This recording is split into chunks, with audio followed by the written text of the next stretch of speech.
But he was acquitted, his poll ratings are high. There was no acquittal. You can't have an acquittal unless you have a trial.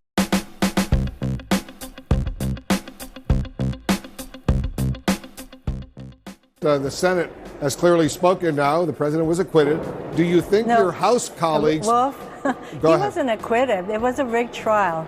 The Senate adjudges that the respondent, Donald John Trump, President of the United States, is not guilty as charged in the... Well, he will not be acquitted. You cannot be acquitted if you don't have a trial. And you don't have a trial if you don't have witnesses and documentation and that. Just a little while ago, the United States Senate voted to acquit President Donald Trump of both articles of impeachment.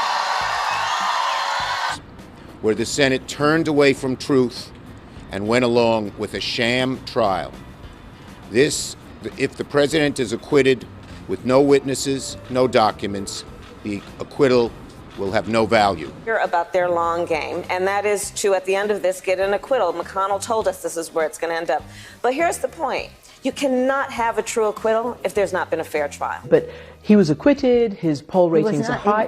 There was no acquittal. You can't have an acquittal unless you have a trial. And you can have a trial when you have witnesses and documents. So he can say he's acquitted, and the headlines can say acquitted. But he's impeached forever, branded with that, and not vindicated. Nancy Pelosi is a horrible person. So there you go. It was a rigged trial.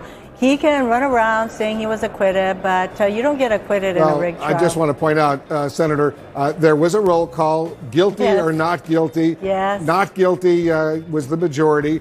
In the last half hour, the US Senate has found President Trump not guilty of abuse of power and the obstruction of Congress in his historic impeachment trial. I think he's not been exonerated. What do you mean by that? Well, it's hard to have an acquittal without a fair trial. Is not guilty as charged. A trial without all the relevant evidence is not a fair trial. It would be wrong for you senators acting as judges to be deprived of relevant evidence of the president's offenses. And there it is. President Trump has been acquitted. The Senate requires a two-thirds supermajority vote to remove a president. And in this case, majorities voted to acquit President Trump of both articles of impeachment. There's a giant asterisk next to the president's acquittal. The asterisk says he was acquitted without facts, he was acquitted without a fair trial, and it means that his acquittal is virtually valueless. But I never thought a word would sound so good. It's called total acquittal.